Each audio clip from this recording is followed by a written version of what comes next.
really solidified. And I think that the Justin Bieber thing like really was dialoguing with his legacy in a way that sort of like solidified who he is now and who he will forever be. He's not going to be doing the choreo, to your point, Lauren. And that was a really interesting thing. But I also think, on the other hand, you did see someone like, I think the other big breakout or breakouts were like Addison Rae. I think people, even though her singing isn't great, I do think that the performance and how she put on a show really solidified, look, it doesn't matter where I came from. It doesn't matter that I can't really sing, but I'm a performer and you're going to have a good show. And that really worked. I think the same could be said of like Slater and Tinashe as well, which then we zoom out. And then it's the other big discussion about Coachella this year is Bieber could stand on stage in literally a Rhode lip gloss thing. And Sabrina and Carol and all the other women literally were doing everything. However, again, to the point of legacies, yes, maybe that's an imbalanced gender thing, but also Justin is unfortunately an icon. He kind of can do that. I don't think anybody else was at that level. You know what I mean?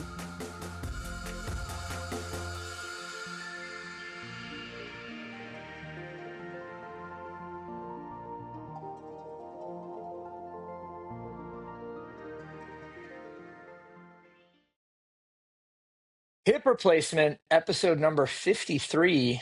Kyle, as I was saying off mic, it's getting further and further away from my age. It makes me feel accomplished here. Look, hey. Yes. I was trying to think of something to say. Yes. I was like, well, we're now officially over the quote unquote like year mark of it being every week. You know what I mean? It's now officially 53, so that's a big deal. Yeah. And it's only going to, by the end of this year, it will eclipse your birthday by 2.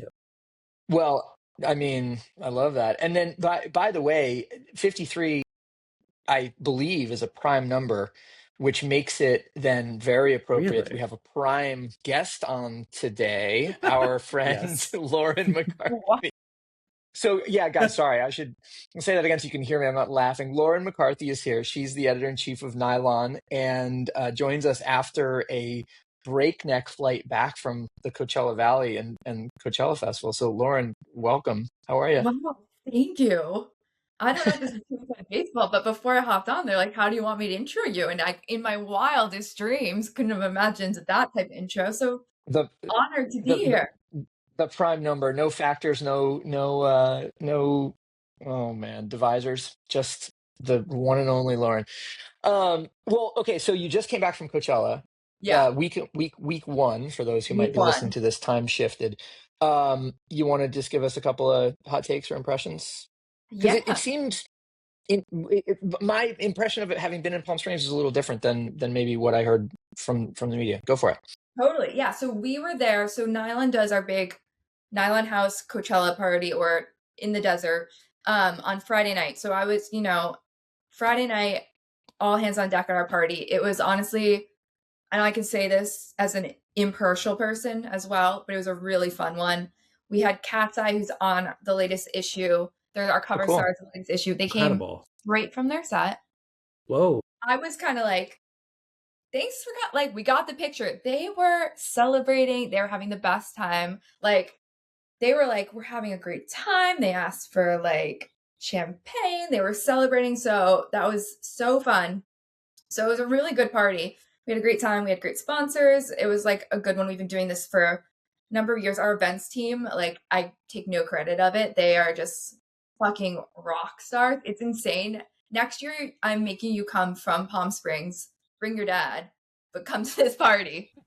That would be very funny, actually. That would be to get Hugh Dietz's take on the Nylon party. Wow, I have to say, so as I noted off mic, I was in the Palm Springs area because my father lives out in the desert, not far from there. I was traveling home on Saturday. In town, it seemed pretty under control, but all of the reports I've gotten, particularly around Biebercella, have been that it was really bananas. What was your take? What was your impression of it? So Saturday I went to the festival, and the past few years I've been a little bit touch and go if I actually go to the festival after our party.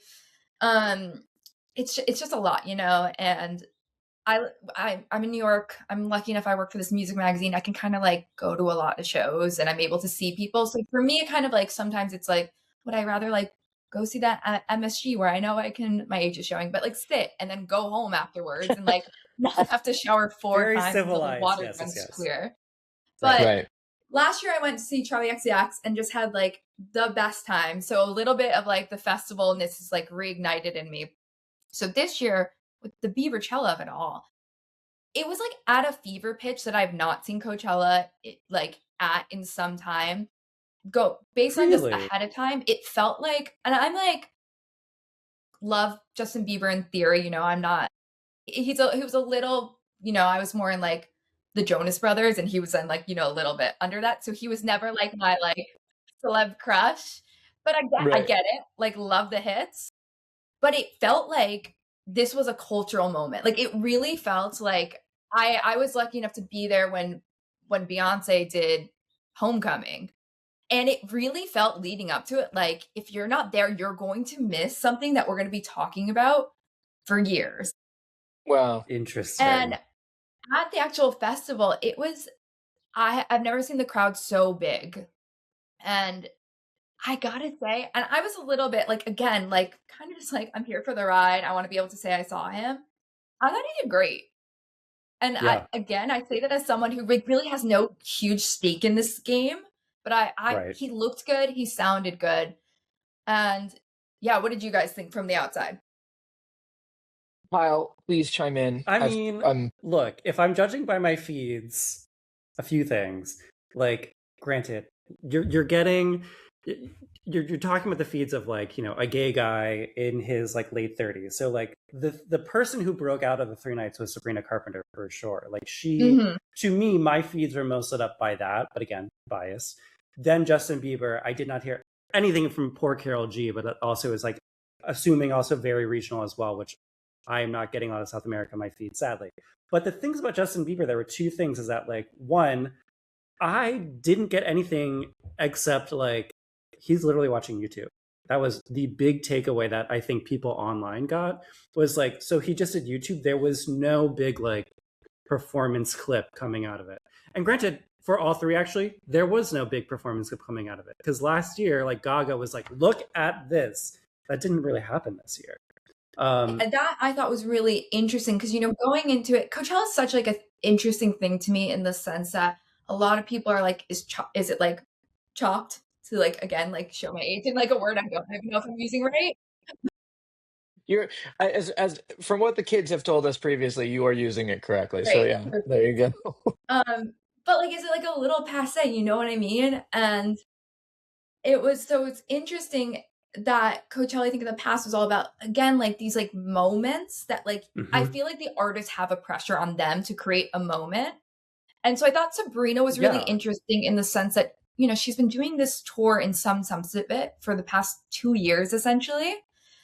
And so it's interesting where Gaga last year basically kicked off what would be Mayhem Tour, but she debuted it at Coachella. So that's the moment. Sabrina, I thought it did a nice job of remixing it. It wasn't the same set. The set list was a little bit different and not bringing out anyone major. I was really expecting, like, there were rumors that, you know, she was going to arrest Madonna, or she was going to arrest Olivia Rodrigo. She didn't even do any of the stunts. And I loved that. I think we've like hit peak stunt at concerts a bit. Agreed. Agreed.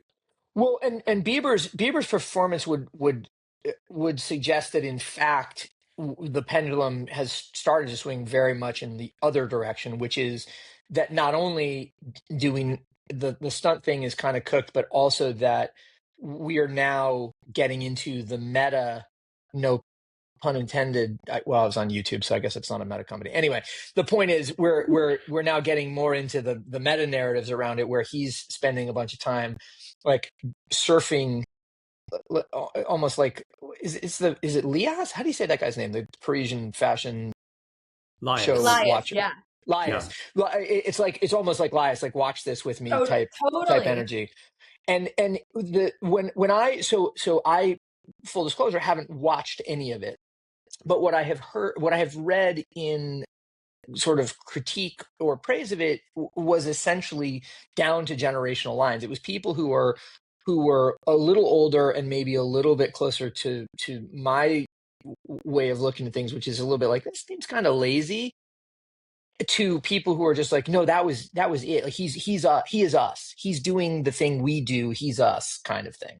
I don't know, Kyle. You're. I mean, I think look, if the viral stats are correct, people are trying to sell their tickets for next weekend because they're going to go see someone play videos of themselves. Like, that's not a reason to go to a concert. And like that, like, look, I do agree that like that is like, there's a nice postmodern something that's really amazing. But is that what you like some people are spending like a big savings that they have to go. And like, if that was what my favorite was doing, I would be disappointed. That's me. What I'll say to this, you go ahead. Sorry. No, go, Lauren. Kyle will go on forever about this. Yeah. Me being like, I have no stake in this game, and now I'm coming out as like the biggest believer, like defending him. No, what I will say though is I think, and maybe this is just like the expectation level is at a different place, right. But you know, he did these past two weekends, he did these small shows in LA. And I really thought, and you know, also coming off his Grammys performance, which was him in boxers barefoot, which again was really well received, but kind of like low energy, whatever. I was really thinking he was going to go be like, I'm doing the last 2 albums. You're going to be happy I'm there performing for you. And I think just realistically, there's no world that we're getting him in a purple hoodie doing like hot choreo. Like, he's not doing a 1-2 step.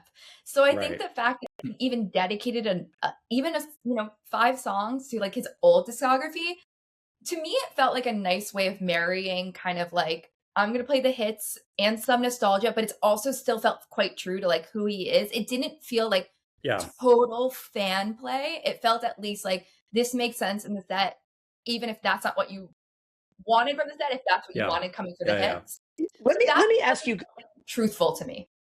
Yeah, fair enough. Let me ask you a question about that level of truthfulness. You kind of got exactly where I wanted to go, which is one of the podcasts I was listening to this morning talking about it gave extensive and to be honest,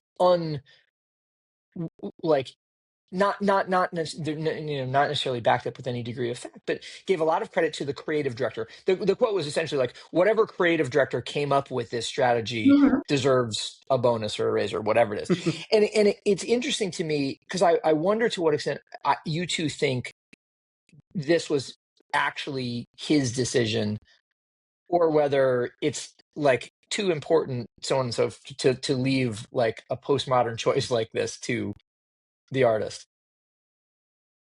Listen, I think that's a really good question, and I don't have, unfortunately, I wish I had insider tea to give you guys.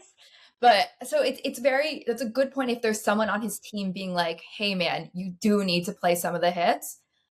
And I would not be surprised, again, this is total hearsay, but his wife Haley is really smart and she's really tapped in. And I think she like knows she's rolling up with like her, like, yes, her friends are Kylie and Kendall Jenner, but they grew up, they want the hits. I think there is, so like she has the awareness, and I'm not saying he probably does in some sense too, but I think if like there's some creative director, I think, he listens to his wife a bit. And I think she has that, like, you see with her brand, she has like a cultural awareness that I think she knows what's going to hit.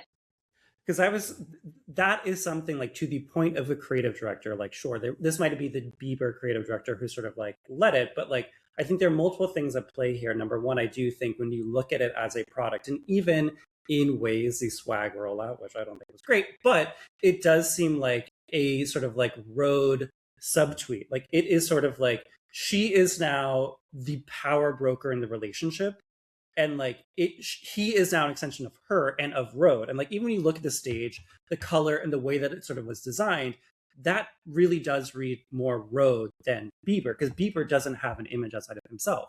So that aesthetic, he's sort of taking it on. He is the patriarch of that as well. And there was a whole thing about, how this is going to be a big sales moment for Rode, which I think Rode is probably the big winner out of that, more than Justin in a way. However, I do think one thing, and Lauren, you sort of mentioned this, is that I think the big breakout for me, and this is true of every Coachella, but I think it was not more true, but like it felt like a circumstance where we really saw legacies for specific artists be really solidified. And I think that the Justin Bieber thing like really was dialoguing with his legacy in a way that sort of like solidified who he is now and who he will forever be. He's not going to be doing the choreo, to your point, Lauren. And that was a really interesting thing. But I also think, on the other hand, you did see someone like, I think the other big breakout or breakouts were like Addison Rae. I think people, even though her singing isn't great, I do think that the performance and how she put on a show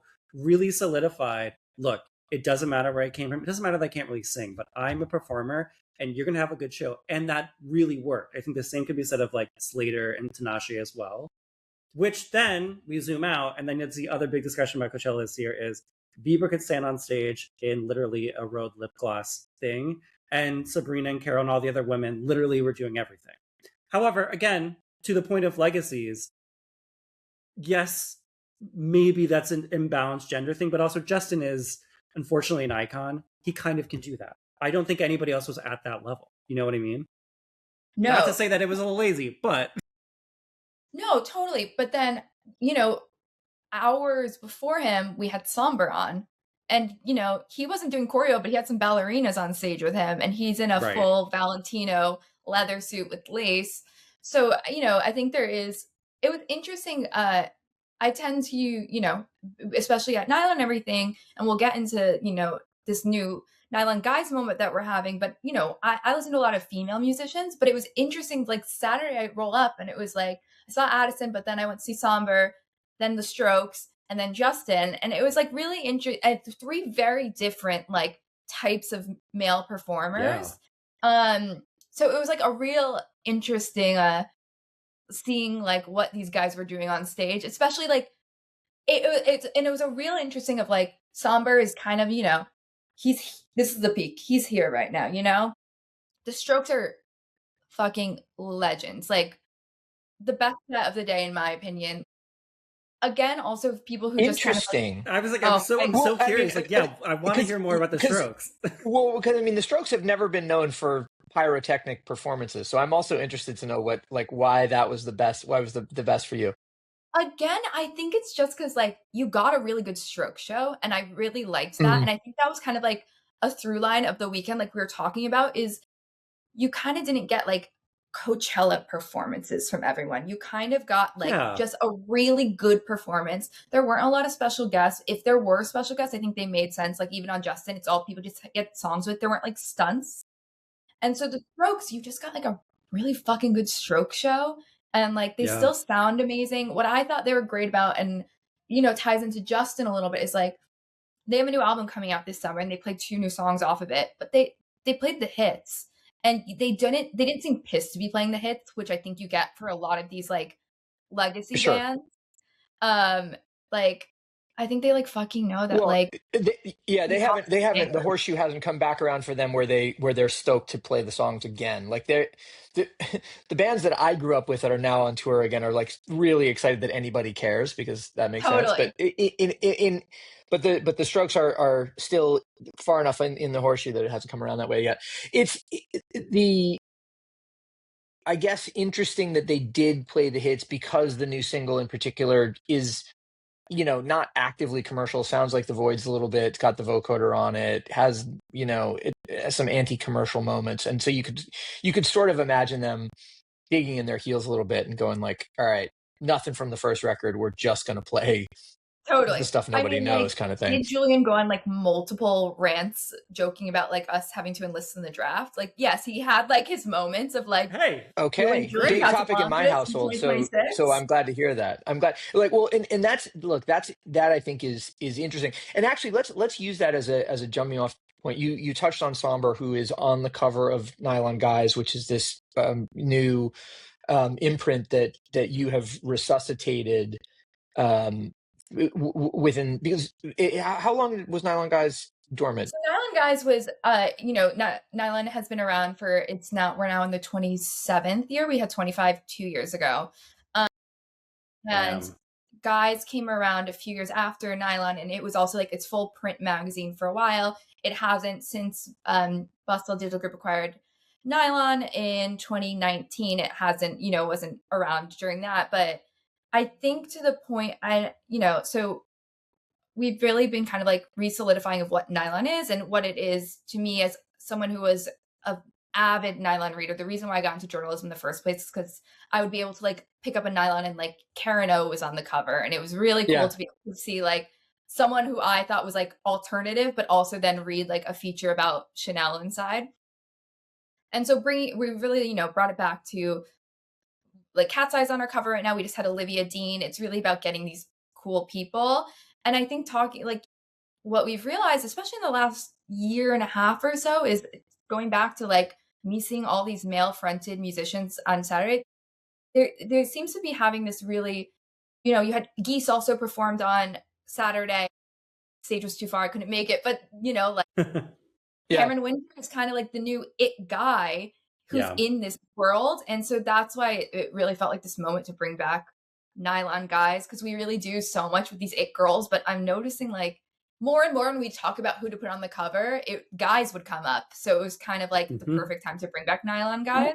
Well, it's actually dovetails a little bit to my question, and I didn't see Julian's rants about the drafts, and I have some very strong feelings about that, especially having a 19-year-old at home or in college. But what I wonder about is the extent to which the dialogue around masculinity, the way that young men are contending with toxic masculinity or the manosphere or whatever, figures into the idea to bring the imprint back also as a way of kind of going like, hey, this is something that we need to talk about, and clearly the archetypes of that space, the moment your claviculars and so on, aren't really giving the kind of men we want people to be so much as maybe the men that they are right now.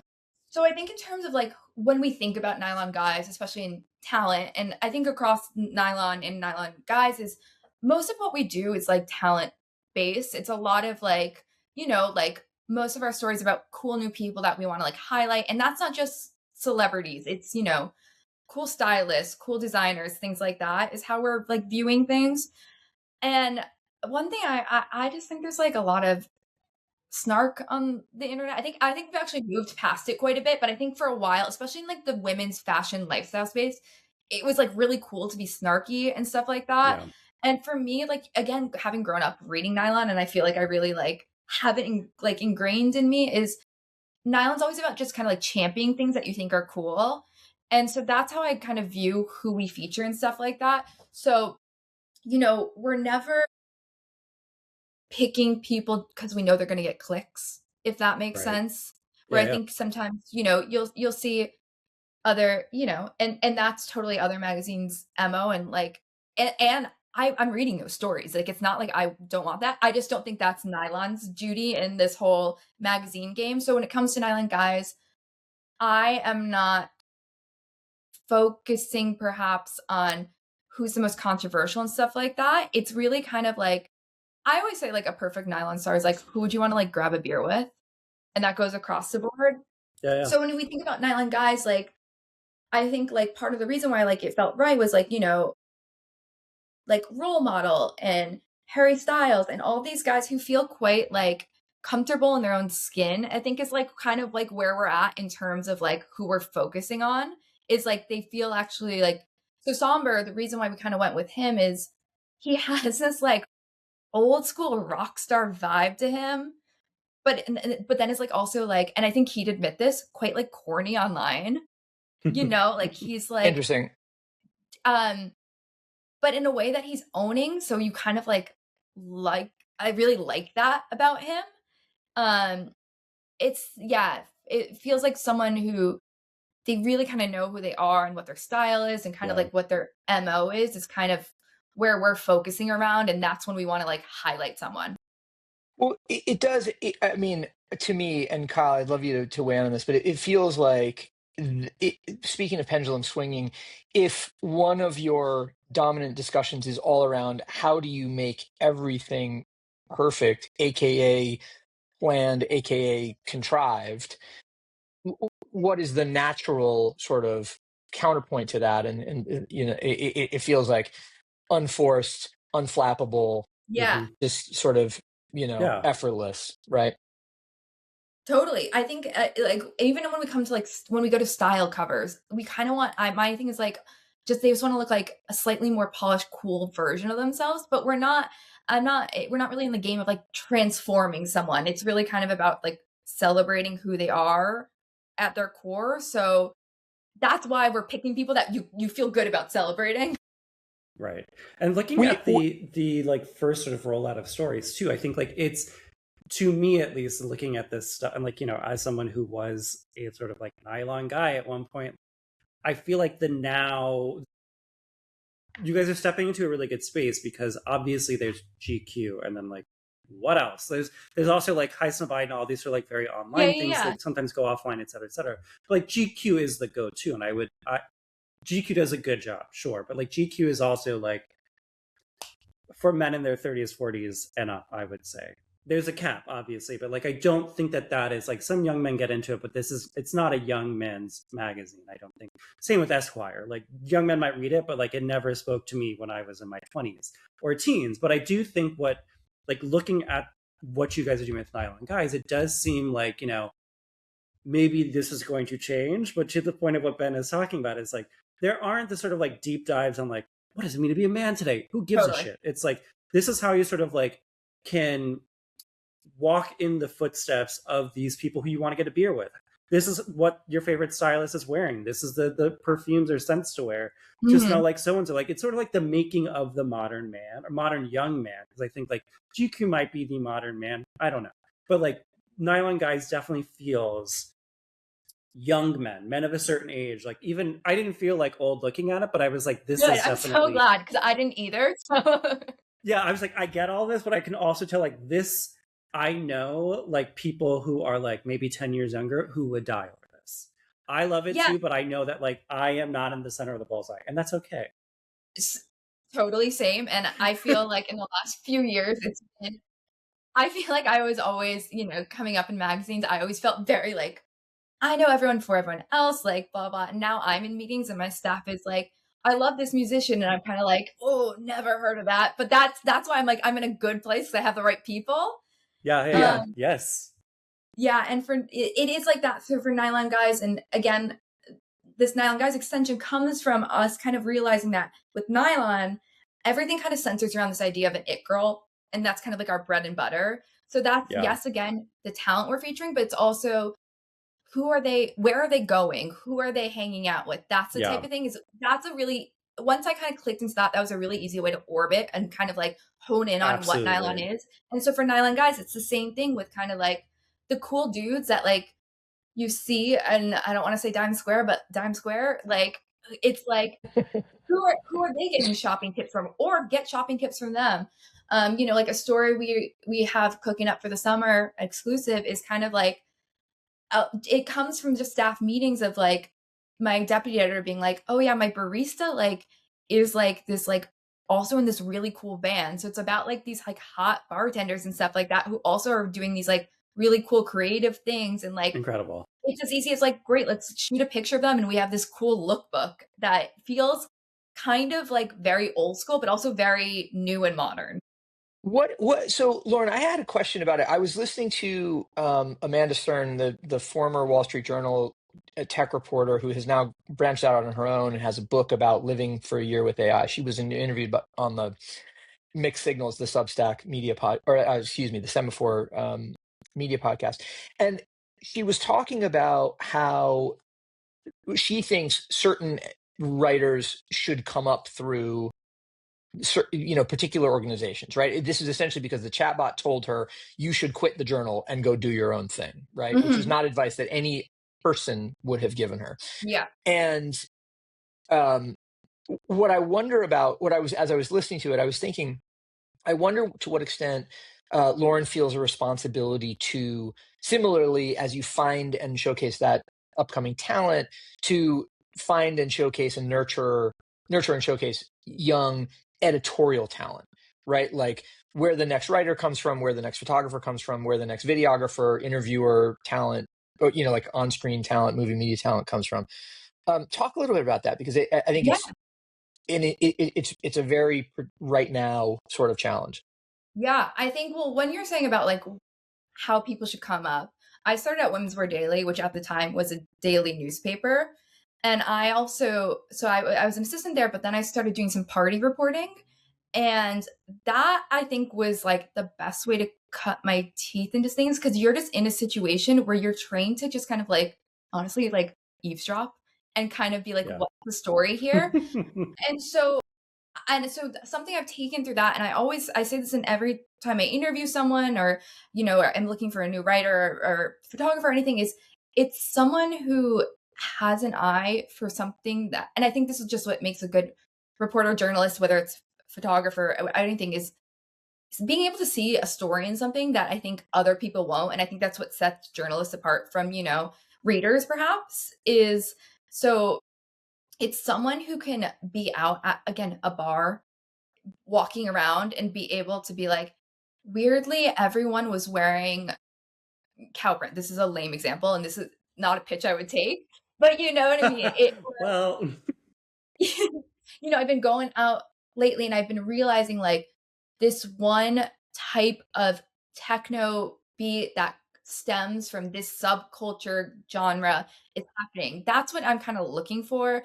And it's in the same vein, like photographers, like I like people who, I think some of the, like, you'll see like Miles Hendrick and like Tyrell Hampton, like they're like really in demand photographers now. They're just trained in being party photographers because they're good at like snapping a picture.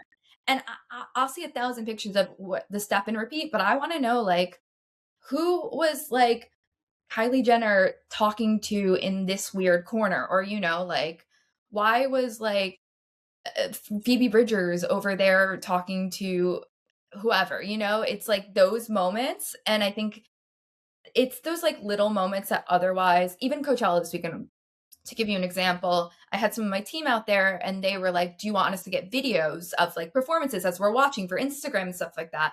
And I was like, not of the songs, but it's if like I got a video of, again, Julian Casablancas talking about how he was really excited to lube up the crowd for Justin Bieber.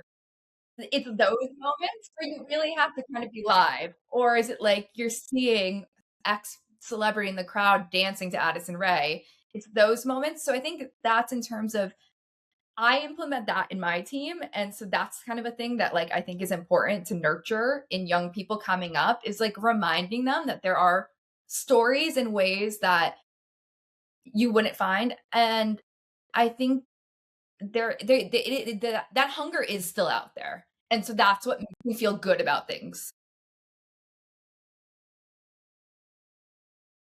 Well, I wonder then, given that this is a podcast about intergenerational exchange, conversation, and also that information sharing process, right? Like we do it so that, I know what's going on in the world through the lens of younger peers and, people who are incredibly online.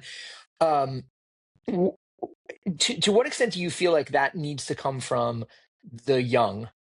Or do you feel like it is also, is it the dominion of the young, that sort of freshness of perspective, or is it possible from other people too? And believe me, I will take no umbrage at whatever answer you give. No, I do. I think it's possible from in two different ways, where I think the younger people are probably better at spotting some of these things. And some of it's going to go right over my head.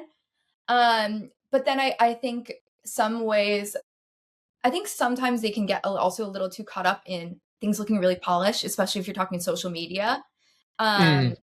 Is especially now, it's something I've been noticing a lot, is like you're seeing a lot of like even like photo dumps can't just be photo dumps, like they have like text overlay and people are being creative. And for certain things, you kind of just need that scrappy like news background where it's like, this needs to go up in 30 seconds. And I don't care if you can hear someone in the background and we didn't have anyone mic'd, like that's what makes it newsworthy. So I think like you do kind of need both, which is like a very PC answer, but I do believe that to be true. Well, it also, I mean, it preserves the domain of expertise in a world being totally like overwhelmed and in theory replaced. Yeah. And so to put it in very simple terms, you're taking pitches from anybody. They just shouldn't be about cow print. Correct. Okay. Not cow print, but listen, send me a pitch. Honestly, if it's a good cow print, one thing I'll say is something stuck with me. Walking back to cow print. Okay. Yeah. Okay. I was at W before I was at Nylon, and on the digital side, and Eric Mazza, who's now at the New York Mag, he told me, and he was like, listen, this was like at a time when like there was a lot of post counts and like the clicks mattered and everything, and he said something like, honestly, we're not above writing a story about the Kardashians, but I want it to be the best story about the Kardashians that day.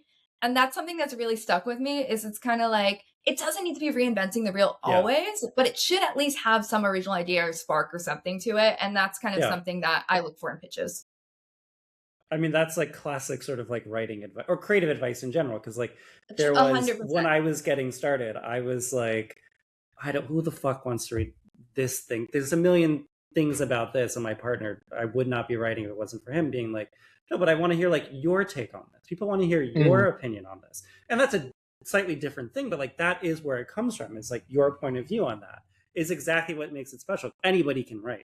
However, to be able to do it at these levels is about the noticing and the nuance and the whatever. And like that is what makes it special. And like that is exactly what makes a story sing. Yeah. Talk about, so one of the other things that I think it also takes to be in a position like yours, Lauren, is now, that is to say, is a understanding of the position you actually sit in, which is that of the steward of a business. It seems to me like the editor now has to have a much more highly defined sense of like what the business model is, where money comes from, how we keep things afloat, and so on and so forth. Is that true with you? I mean, are you sitting with the business leaders within Nylon and BDG generally and talking about that? Or are you able to, or are you kept sort of blissfully unaware because I don't know why? I always say, like, I feel like my mom always is like, you should get a business degree. And I was always like, what are you talking about? Now I'm like, you want to know what? Sure. Yeah. It is so true that, and I will say, I was someone who was very much like, no, I'm a creative person. I fucking love working with our sales team. I just find it so interesting. More for me, it's really about like the marketing of it all and like what makes sense. And, in terms of how we work with sales, obviously in very some boring channels, as I'm sure you'd imagine, of like, this sold through, make sure like this happens or whatever. But I love the creative aspect of, getting a brief of like, this is what a client potentially wants, having the input of like, here's how to put a nylon spin on it and things like that. Or even for Nylon specifically, like events is such a huge part of our strategy, as we saw this past weekend. And so what's really nice is, when we're thinking about who's going to be on our cover, you think, well, timing's Coachella, Cat's Eye's performing. Cat's Eye makes sense for us in the sense of our cover stars. Like, I have my Olivia Dean cover over here. We got her like, right when she was on SNL, right before the Grammy nominations. And that's kind of like where we want to hit someone. And that's where I felt like Cat's Eye was. So for us, it was a prime example of like a 360 approach where it was in no way like coerced by our sales team. I didn't have anyone being like, you need to like book X, Y, or Z, but it was someone that made sense to then be like, let's get them to the party. This is a way to like really take this party to the next step. So it's, it's an event strategy. It's a sales strategy. It's an editorial strategy. I mean, like, obviously, like the numbers, the social likes on it alone are like crazy, but then it really did have so many parts that I really had my hands in all the business to see that whole cover through and everything. Yeah, I just think the nature of the business has changed in such a way where advertising, and particularly impression-driven advertising, can't be the nut anymore. It has to be this diversified strategy, and obviously that's the position that BDG has taken over the last few years. But just to the duty of the editor to kind of go, all right, I understand that this is a business and we're going to try to get to that result in the following way, right? It's either collaborating with the business team, or it's saying we're going to focus on subscriptions, or it's we're going to grow events to a larger thing, or I don't know what, like we're going to turn all of our individual journalists into media stars themselves, and then you're going to have a sort of a Vox style, podcast network thing where everybody's got their own equity. Either way, I just think it's a fascinating challenge, and Kyle has heard me say this a million times, but I really like editors who embrace that challenge rather than look at it as being like, oh God, here come the suits or whatever, which was a very, very common type of feeling before. I've been at, I was at Condé, I was at Hearst before this, and it during those times it felt very much like church and state. Yeah. And now, well, not just church and state, like adversarially church and state, which is the other problem, right? Yeah. It's like we are all getting paid by the same people. We don't have to work together, but if we don't, we refuse to do so at our peril. Sorry, Lauren, please go ahead. No. I think, part of my job is making sure it always makes sense for Nylon. And I think, and there are times where I'll say no, which I'm sure like the sales team that day is like, but then we move on. And there's times when they tell me things and I'm like, and then we move on. And it very much is, to your point, it feels at the end of the day, we're on the same team, which I feel that's where I really love that, because that's how if you think about it, like rationally, that's how it should be. And I understand why sometimes it wasn't or never is, but I get a lot of like personal, like gratification out of working with the sales team. And it really feels, because sometimes, you feel like you can be working in a vacuum, and it's kind of like you work so hard on like a photo shoot and making it great, and it's you're so proud of it. But the fact that you're making money too, and you working with this large well, you can keep doing it, right? Yeah, like, exactly. We do this so that we can keep doing it, and obviously you maintain a level of editorial integrity, because otherwise the audience isn't going to show up for it. But in the meantime, it's like, all right, guys, this is problem solving. Like business is problem solving, ultimately. 100%. And at the end of the day, I still feel like really proud of every editorial thing that we put out. So that's kind of like the guideline. And if we're sticking to that, I feel really good about it. This also is, I would say, like, Lauren, you are someone who represents this. And I do think probably, and like Ben, tell me if I'm wrong, is that a lot of people maybe you're talking to who do sort of embody this new spirit are younger. And I do think that like millennials down are sort of looking at this more holistically, less for the sense of like, oh, I want this to make a ton of money, but just that like, I don't want to fuck anybody over. Like this is like, I know we're all working a job. Like let me do you a solid. Like let's all work together so we can just stop working. So let's all work. Okay. So that is one thing. That is a generational take is interesting, Kyle. Yes, but the other thing too, as you imagine, I'm not sure I agree, but anyway, go ahead. But I do think that is like, I think millennials by and large are just like, let me work with you. Let's meet in the middle. I don't give a shit. I just want this to be done so that I can go hang out and get a cocktail somewhere else. Touch grass, I don't care. Like, let's just figure it out. But the other thing too that I think is just getting to that point in your age where you kind of you're at exactly the clarity of knowing that like totally. And believe me, I care so deeply about my job. Over the years I've been told care less, but you also get to the point where you're like, I want to go hang out with like my family or whatever, Right. Absolutely. But I think so. This is where I think it's going to get even more interesting in a way that I think is. I have complicated feelings on this, but I do think when you get younger, especially for the Gen Z person, I don't think there's going to be, say, journalistic integrity being broken, but I do think they will maybe listen more to these salespeople because they are more, not necessarily money motivated, but I do think that there is less of a because I've definitely worked on teams, to your point, Lauren, where it's like, no, we don't listen to salespeople at all. Like they cannot meddle with our journalistic integrity, etc. And I get that completely. I'm of the opinion, like, let's meet halfway. I don't give a shit. I'm never going to break on everything, but like, I will give you some whatever.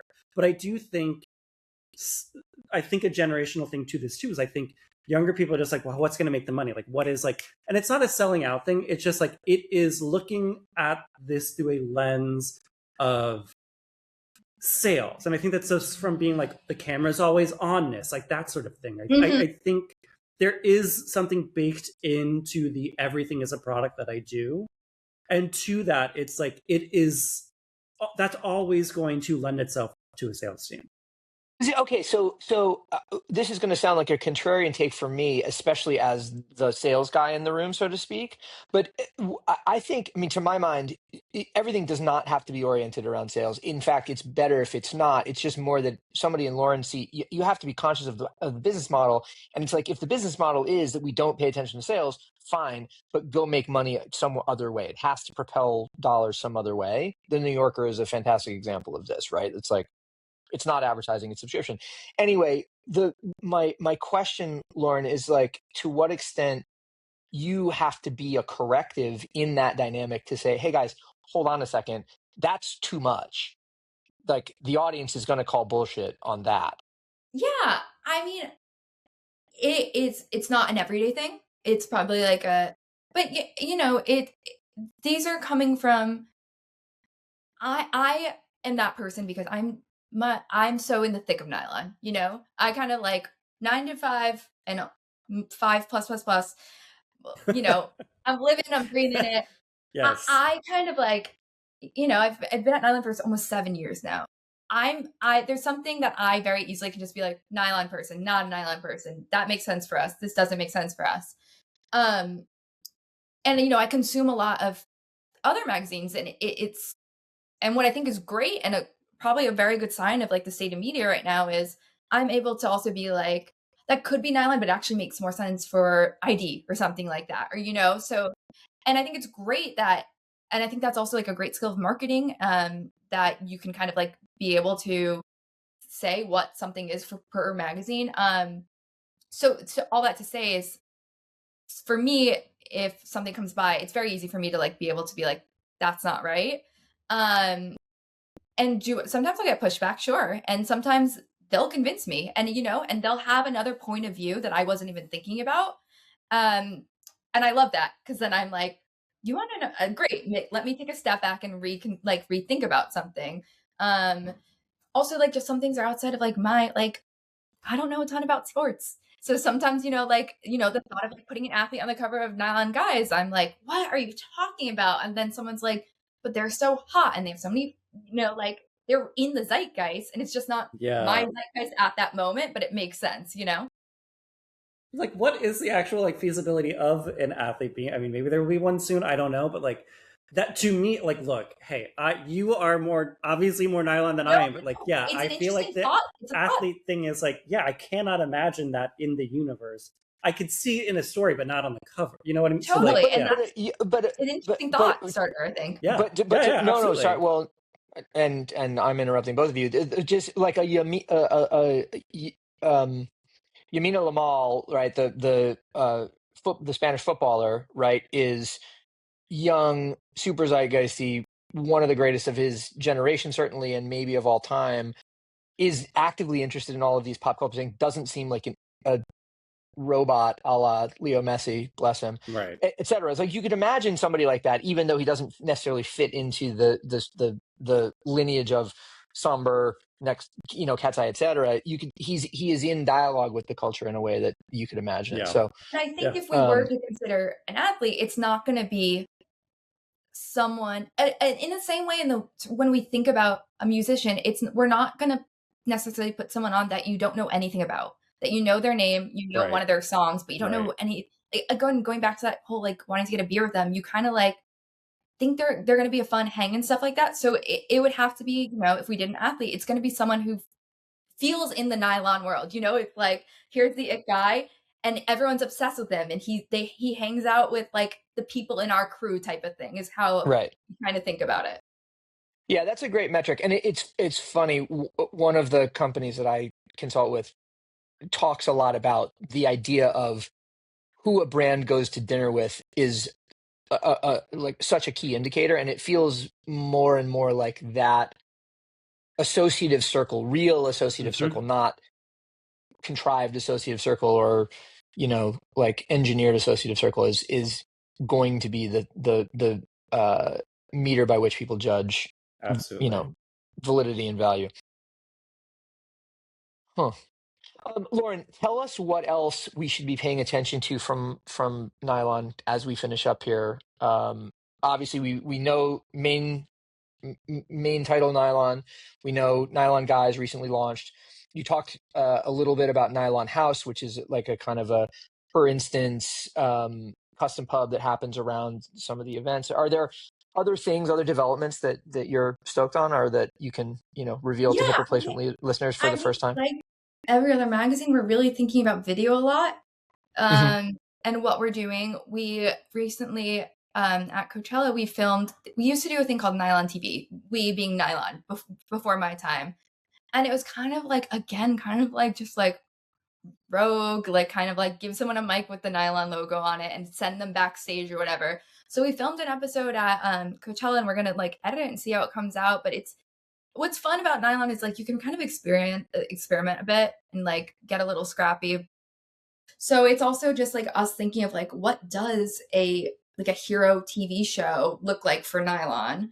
And so things like that I think are really exciting, and something that we're going to be definitely focusing more and more on. Kind of when do we pop up on air but also doesn't feel like we're just deciding to video ourselves just because that's what everyone else is doing, kind of trying to be a bit intentional with that.